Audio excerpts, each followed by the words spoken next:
नमस्कार, बहुत स्वागत है आपका न्यूज़ 18 के डिजिटल प्लेटफॉर्म पर। मैं हूं प्रशांत कटारे और आज बताएंगे आपको आखिर डोनाल्ड ट्रंप ईरान पर हमले से क्यों पीछे हट गए। क्या इसमें अमेरिका के लिए जोखिम ज्यादा है या फिर ईरान के पास मौजूद हथियार और उनकी पहुंच इजरायल तक होना चिंता का बड़ा सबब है। सभी पहलुओं पर करेंगे बात। दरअसल ईरान में सैन्य कार्रवाई का मतलब सिर्फ एक हमला नहीं बल्कि पूरे पश्चिम एशिया में युद्ध का विस्तार होगा। अमेरिकी रणनीतिक आकलन में यह स्पष्ट हो गया है कि ना तो ईरान के भीतर रिजीम कोलैप्स की स्थितियां मौजूद हैं और ना ही सीमित हमले से कोई निर्णायक लाभ मिलेगा।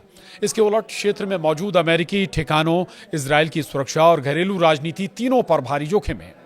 ऊपर से देखने पर लगता है कि अमेरिका आसानी से ईरान पर हमला कर सकता है, लेकिन जमीनी हकीकत इससे कहीं ज्यादा जटिल है। ईरान के पास सीधे युद्ध के अलावा प्रॉक्सी ताकतें, मिसाइल क्षमता और स्ट्रेट ऑफ हॉर्मूज जैसे रणनीतिक हथियार हैं। किसी भी हमले की स्थिति में तेल की कीमतें तेजी से बढ़ सकती हैं। मिडिल ईस्ट में तैनात अमेरिकी सैनिक सीधे निशाने पर आ सकते हैं और संघर्ष पूरे क्षेत्र में फैल सकता है। इसी आशंका ने अमेरिका को बार बार कदम पीछे खींचने पर मजबूर किया है। सवाल है, क्या ईरान में सत्ता बदलना अमेरिका के बस की बात नहीं? दरअसल मेजर जनरल शशि अस्थाना का मानना है कि असल में अमेरिका के दिमाग में एक बात पूरी तरह स्पष्ट हो चुकी है कि अगर ईरान पर हमला हुआ और उसके बाद भी वहां सत्ता नहीं बदली तो ये अमेरिका के लिए रणनीतिक तबाही साबित होगी। 2025 में जो सीमित हमला हुआ था वो सिर्फ बची खुची न्यूक्लियर फैसिलिटीज को टारगेट किया गया था। इसी वजह से ईरान ने भी अपनी पूरी सैन्य क्षमता का इस्तेमाल नहीं किया। उसके पास जितनी मिसाइलें और विकल्प थे उनका बहुत छोटा हिस्सा ही प्रयोग में लाया गया। लेकिन अब जिस हमले पर चर्चा चल रही है वो सत्ता परिवर्तन को ध्यान में रखकर होना था। यही वो बिंदु था जहां से जोखिम कई गुना बढ़ गया है। ईरान में यह व्यापक रूप से माना जाता है कि अगर खामने या इस्लामिक रजीम के अस्तित्व पर सीधा हमला होता है तो ये उनके लिए सर्वाइवल वॉर बन जाएगा। ऐसी स्थिति में ईरान अपनी पूरी ताकत से जवाब देगा। उस हालात में मध्य पूर्व के अलग अलग देशों में मौजूद अमेरिकी सैन्य ठिकाने सुरक्षित नहीं रहेंगे। ईरान की मिसाइलें वहां तक पहुंचने में सक्षम है और इससे भारी अमेरिकी जान माल का नुकसान होने की संभावना भी बनती है। अमेरिका ऐसा जोखिम तभी ले सकता था जब उसे यह भरोसा होता कि 100% सत्ता परिवर्तन सफल होगा, लेकिन जमीनी हालात ये भरोसा नहीं दे सकते। ईरानी रजीम ने यह साबित कर दिया कि वो आंतरिक विरोध को कुचलने की पूरी क्षमता और इच्छा शक्ति रखती है, चाहे लाठी डंडों से या गोलियों के जरिए। प्रोटेस्ट पर नियंत्रण स्थापित कर लिया गया है। इससे यह संदेश गया कि सत्ता अभी भी मजबूती से काबिज है। दूसरा, शाह के बेटे और क्राउन प्रिंस रजा पहलवी की लोकप्रियता इतनी व्यापक नहीं है कि वे देश के भीतर किसी बड़े जन आंदोलन को नेतृत्व दे सकें। ईरान में कोई ऐसा विश्वसनीय और संगठित विपक्षी नेता मौजूद नहीं है जो सत्ता के विकल्प के रूप में उभर सके। सबसे निर्णायक पहलू यह है कि ईरानी जनता भले ही खराब अर्थव्यवस्था और धार्मिक सत्ता से नाराज हो, लेकिन अमेरिका और इजरायल के प्रति नफरत उससे कहीं ज्यादा गहरी है। ऐसे में किसी भी बाहरी हस्तक्षेप को लोग मुक्ति नहीं बल्कि आक्रमण के रूप में देखते हैं। इसी नैरेटिव को मजबूत करते हुए ईरानी रजीम ये दावा करती रही है कि वे आम नागरिकों को नहीं बल्कि जासूसों, ट्रेटर्स और देशद्रोहियों को निशाना बना रही है, जिससे उसने अपने दमन को भी एक तरह की वैधता देने की कोशिश की। इस पूरे समीकरण में एक और बड़ा मोड़ तब आया जब इजरायल ने खुद अमेरिका को संकेत दिया कि वो इस स्तर के युद्ध के लिए तैयार नहीं है। ईरान अगर पूरी क्षमता से जवाब देता है, खासकर बैलिस्टिक और संभावित हाइपरसोनिक मिसाइलों के जरिए, तो छोटा और घनी आबादी वाला इजरायल भारी नुकसान झेल सकता है। पहले ही ये देखा जा चुका है कि कुछ मौकों पर आयरन डोम सभी मिसाइलों को रोक पाने में असफल रहे। इन सभी कारणों को देखते हुए अमेरिका ने फिलहाल कदम पीछे खींचा है, लेकिन इसका मतलब ये नहीं कि ईरान पूरी तरह सुरक्षित हो गया है। ईरान पर हमला करना अमेरिका के हक में नहीं है। ईरान कोई साधारण देश नहीं है। उसके पास मिसाइलों और ड्रोन का विशाल शस्त्रागार है और उसकी भौगोलिक स्थिति उसे रणनीतिक रूप से बेहद प्रभावशाली बनाती है। चाहे वो सऊदी तेल ढांचे को नुकसान पहुंचाने की क्षमता हो या क्षेत्रीय अस्थिरता फैलाने की, ईरान के पास विकल्पों की कोई कमी नहीं है।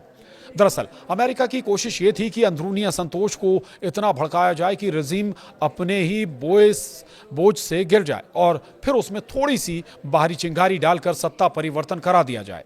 एक तरह से ये बांग्लादेश मॉडल को दोहराने की कोशिश थी। बांग्लादेश में सेना शेख हसीना के साथ थी, लेकिन उसने ज्यादा मदद नहीं की, जिससे परिवर्तन संभव हुआ। वहीं ईरान में स्थिति बिल्कुल अलग है। इस्लामिक रिवॉल्यूशनरी गार्ड कॉर्प्स यानी IRGC सुप्रीम लीडर खामनेई के साथ पूरी तरह खड़ा है।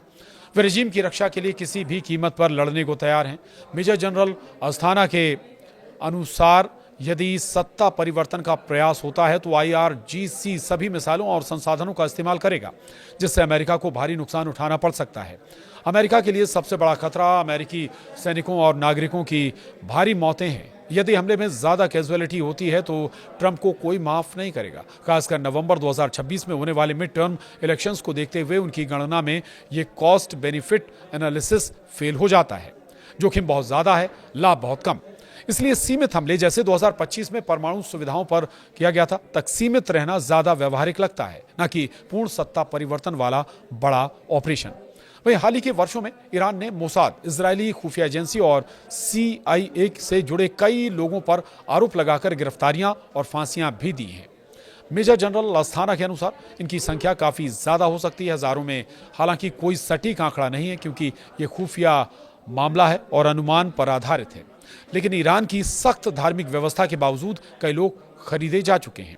ईरान में धर्म की सख्ती के बावजूद आर्थिक संकट और असंतोष के कारण कुछ लोग विदेशी एजेंसियों के संपर्क में आ जाते हैं, लेकिन रजीम इसे कुचलने में सक्षम है। हाल की रिपोर्ट्स में ईरान ने सैकड़ों लोगों को मोसाद एजेंट्स या जासूस बताकर गिरफ्तार किया और कई को फांसी भी दी गई है। ट्रंप की न डरो न मारो वाली नीति के पीछे मानवीय प्रेम कम, बल्कि अपने CIA और मोसाद एजेंट्स की सुरक्षा ज्यादा है, क्योंकि उनकी मौत से अमेरिकी खुफिया नेटवर्क को भारी नुकसान होता है।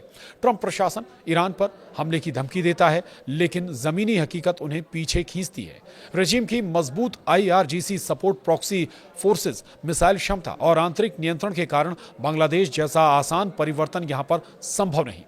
अमेरिका जानता है कि असफल हमला रणनीतिक तबाही ला सकता है, खासकर चुनावी साल में। तो इतना तो तय है कि किसी भी सूरत में अभी ईरान पर अमेरिका हमला नहीं करने जा रहा है। और ये सारे जो 2-3 महत्वपूर्ण बिंदु यहाँ पर गिनाए गए, इसके अलावा और कई बड़े कारण हैं, यानी कई बड़े देश भी ईरान के साथ खड़े हो सकते हैं। ऐसे में अमेरिका के लिए परेशानी और बड़ी हो सकती है। तो हमारे इस वीडियो में आज के लिए इतना ही। नमस्कार। अमेरिका के लिए जोखिम ज्यादा है या फिर ईरान के पास मौजूद हथियार और उनकी पहुंच इजरायल तक होना चिंता का बड़ा सबब है? सभी पहलुओं पर करेंगे बात। दरअसल ईरान में सैन्य कार्रवाई का मतलब सिर्फ एक हमला नहीं, बल्कि पूरे पश्चिम एशिया में युद्ध का विस्तार होगा। अमेरिकी रणनीतिक आकलन में यह स्पष्ट हो गया है कि ना तो ईरान के भीतर रिजीम कोलैप्स की स्थितियां मौजूद हैं और ना ही सीमित हमले से कोई निर्णायक लाभ मिलेगा। इसके उलट क्षेत्र में मौजूद अमेरिकी ठिकानों, इजरायल की सुरक्षा और घरेलू राजनीति, तीनों पर भारी जोखिम है। ऊपर से देखने पर लगता है कि अमेरिका आसानी से ईरान पर हमला कर सकता है, लेकिन जमीनी हकीकत इससे कहीं ज्यादा जटिल है।